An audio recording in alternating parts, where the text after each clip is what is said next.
राज्य रास्ता को ओह्लाई प्रतिवाद कले जातीय दलित आदिवासी माइनोरिटी महासंघ। भूमिहीन को जमी पट्टा जोगाई देबाकू दाबी करी राजरास्ता रे विक्षोभ प्रदर्शन करिथिला संघ। पिपिली हाट छकठारू शताधिक पुरुष और महिला शोभायात्रा रे जाई पिपिली तहसील कार्यालय सम्मुख रे विक्षोभ प्रदर्शन करथिले। वर्ष वर्ष धरी भूमिहीन को जमी पट्टा जोगाई देबारे प्रशासन विफल होइथिबा अभियोग करी तुरंत जमी पट्टा जोगाई देबा लागि दाबी करिथिला संघ। एही अवसर रे पिपिली बाईपास स्थित कलिंग रेड मिक्स कंपनी गरीब निरीह लोकमानकु शोषण करने सहित ठकुथिबा अभियोग करी कंपनी विरुद्ध रे दृढ़ कार्यानुष्ठान पई दाबी करिथिला संघ। प्रथम कार्यक्रम हला आमे 5टी ब्लॉक रो 2टी लेके पंचायत सर्वे करी भूमिहीन को चिन्हट करी प्राय 288टा भूमिहीन आवेदन पत्र देलु तहसीलदार को से तांको जिलापाल को पठेई इनक्वारी करी भूमिहीन को भूमि पट्टा जोगाई देबे। आ द्वितीय कथा हला पिपिली बाईपास पाखे जो कलिंग रेडी मिक्स होईची तार दादागिरी करुची माने लोक मान को ठकुची तार ठकामीर शिकार होइचंती जगन्नाथपुर पंचायत शरद प्रधान से तार प्रतिवाद करबा तांको मध्ये ता भितरे माड़ मरा होईची। ए बाबदरे जो लोक माड़ मारिची गोपाल कृष्ण बारिक ता नारे मध्ये पिपिली थाना रे मामला आईची 419/24। तेणु एई मामला रे पुलिस ताकू गिरफ करबा पई दाबी रखाईची तहसीलदार को सेटा मध्ये दायीपत्र दियाईची। एई दुईटी दाबी रे आज हमर ए आंदोलन हेतिला। आगामी दिन में जदि ये दाबी पूर्ण न हुए ताले आंदोलन को तीव्रतर करा जिवो एवं शरद प्रधान को घरे एक सांबादिक सम्मेलन करा जाई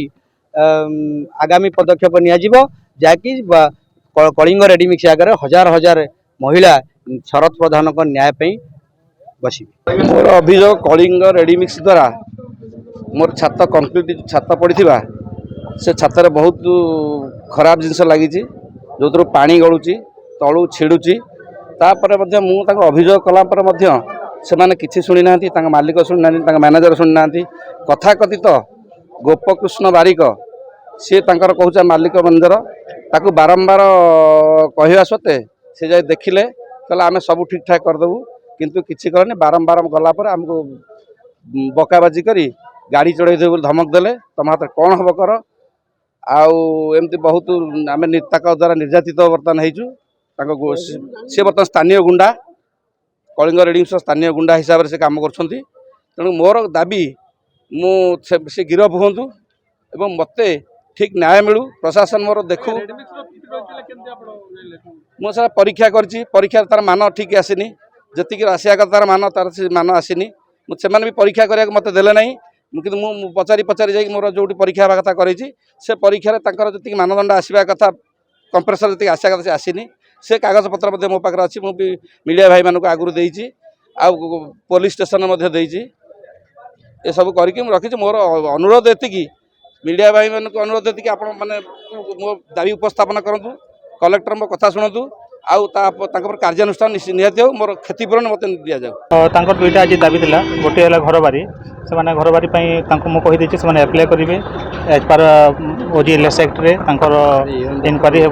इनक्वारी हेले जो मैंने एलिजिबल आम घर बाड़ी देवु। प्राय 200 पाखापाखि हे से आसी से आज दाबी पत्र देती सब प्रोसीजर कराब शुणु ये इनक्वारी फास्ट हे इनक्वारी पर जो मैंने एलिजिबल हे पुणी दिहब पुणी प्रोक्लेमेशन पीरियड रमती